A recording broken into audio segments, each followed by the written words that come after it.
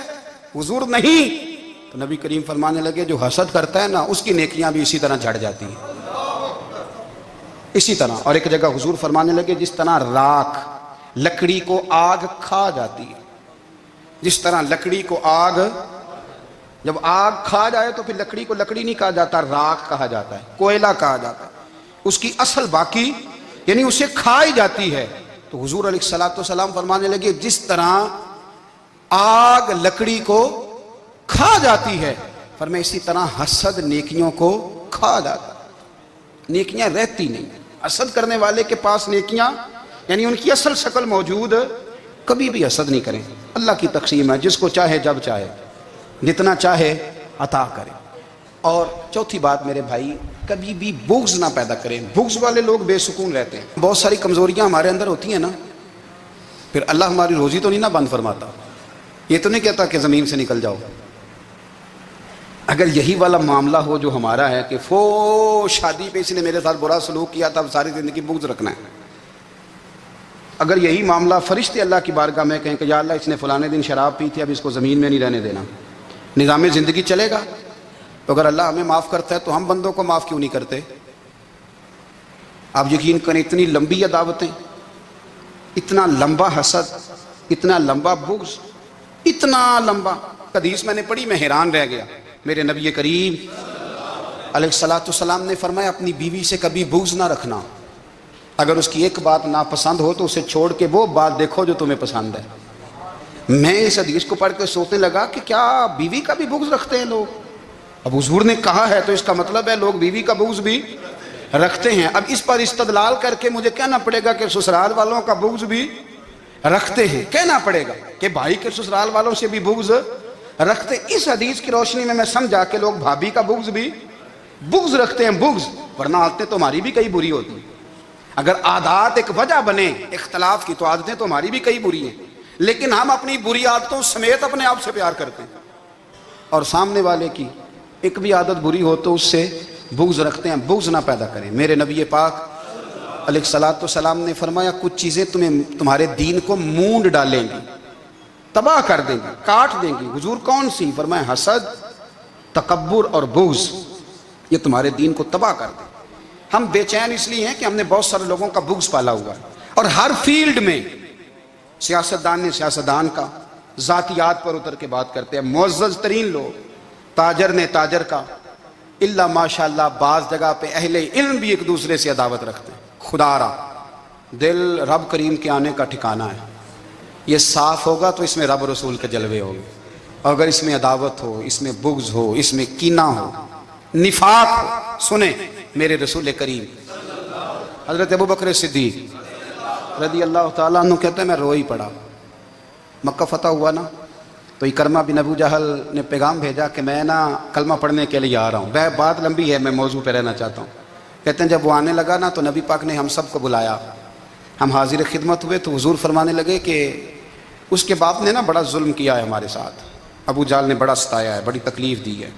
آپ مجھے بتلائیں کہ وہ ایک دفعہ کسی شادی پہ بحث ہوتی ہے بیوی کے بھائی کے ساتھ, پھر ساری زندگی اس بیچارے کو معافی, وہ 10 دفعہ گھر آتا ہے معافی مانگنے پر سوال ہی نہیں پیدا ہوتا, میں او ہو مجھے ہی کہہ دیا, یعنی پھر میں مجھے ہی کہہ دیا آپ نے, اور میری شان میں بے ادبی, اور پھر میں معاف کر دوں, توبہ توبہ توبہ, یہ کیسے ہو سکتا ہے, میری ناک نیچی ہو جائے گی, اور آپ نے مجھے کہہ دیا, سوال ہی نہیں پیدا ہوتا. اور یہ رونا میں اکثر ہوتا ہوں کہ شادی والے دن داماد صاحب کا زیادہ دماغ خراب ہوتا ہے. جب چھوٹی سالی کی شادی ہوتی ہے نا, اس دن اس کو بخار چڑھتا ہے, کوئی اس کو کان میں کہتا ہے تیری عزت نہیں کر دے, اس دن اس کا دماغ خراب ہو جاتا ہے, بچے اٹھا کے نکل آتا ہے, وہ بیچارہ سسر منتیں کر رہا ہوتا ہے کہ تیری مہربانی آ جا, یہ عزت کرا رہا ہے. تو میں نے کہا احتجاج کر کے جو عزت کرائی جاتی ہے وہ عزت نہیں ہوتی. ہاں یہاں مانگ کے عزت لیتے ہیں لوگ, یا احتجاج کی کوئی عزت ہے؟ آپ کے اندر کمالات اتنے ہوں کہ آپ کی عزت کرنے کو دل چاہے, یعنی مزہ آئے, یعنی لطف آئے, یعنی آپ دور بیٹھے ہوں تو کسی کا دل کرے آپ کو اسٹیج پہ بلانے کے لیے. یہ کیا بات ہوئی کہ چھائے جانا اور بھاگ کے آگے جانا, ان سے نکلیں. اکرمہ بن ابو جال کلمہ پڑھنے کے ارادے سے آ رہے ہیں, حضور علیہ السلام نے صحابہ کو بلایا. کتنی زیادہ دعوت رکھی جا سکتی تھی معاذ اللہ, کب سے وہ چلا تھا ظلم کرنے, اور اس کے بعد اس کا بیٹا شروع ہو گیا.